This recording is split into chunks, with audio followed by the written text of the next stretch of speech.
You just heard Dennis McDonough right there, said he was outraged by your suggestion that American forces will be serving as al-Qaeda's air force. Well, George, it's good to be with you, and I do agree there's a lot to be outraged about. Number one, all of us are outraged at Assad's conduct. Assad is a brutal murderer who's murdered over 100,000 of his own citizens, has gassed over 1,400 people, including over 400 children, and he rightly should be subject to condemnation worldwide. But an attack? I think a military attack is a mistake. Why? And for two reasons. One, because I think the administration is proceeding with the wrong objective. And two, because they have no viable plan for success. They're beginning from the wrong objective because this attack is not based on defending U.S. national security. It is not based on defending Americans or our allies. Rather, it is explicitly framed by President Obama, by Secretary Kerry, as a defense of what they call international norms. And I don't think that's the job of our military, to be defending amorphous international norms. There are many other steps we can do to express strong disapproval to Assad's murderous conduct, but I don't think it's the job of the military to send statements. What would you do? Like what? I do several things. Number one, there are reports that Iraq is allowing Iran to fly over and resupply Assad. I would right now cut off Iraq's $500 million in aid unless they cut off air rights. Number two, we should force a vote in the UN Security Council condemning Assad's use of chemical weapons to murder his own citizens. Now, we know... You know they'd get vetoed. We know Russia and China would veto it. They've said that, but we should make them veto it on the world stage.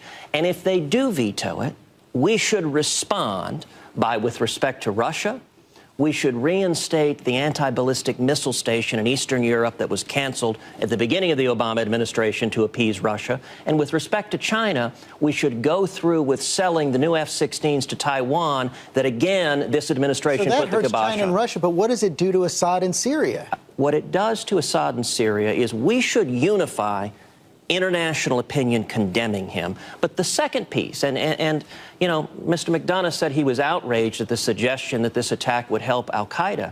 Well, I agree it's outrageous, but just because Assad is a murderous tyrant doesn't mean his opponents are any better. In June, the intelligence showed that of the 9 major al-Qaeda, of the 9 major rebel forces in Syria, at least 7 appear to have significant ties to al-Qaeda. And the problem with this strike is one of two things is possible. Either the strike is really significant, it weakens Assad, and the result is the rebels are able to succeed.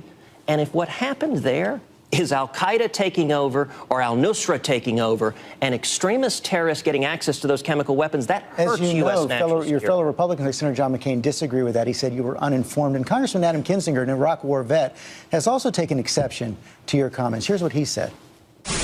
They say that if we go in and we strike Assad, that we are acting as, quote, al-Qaeda's air force.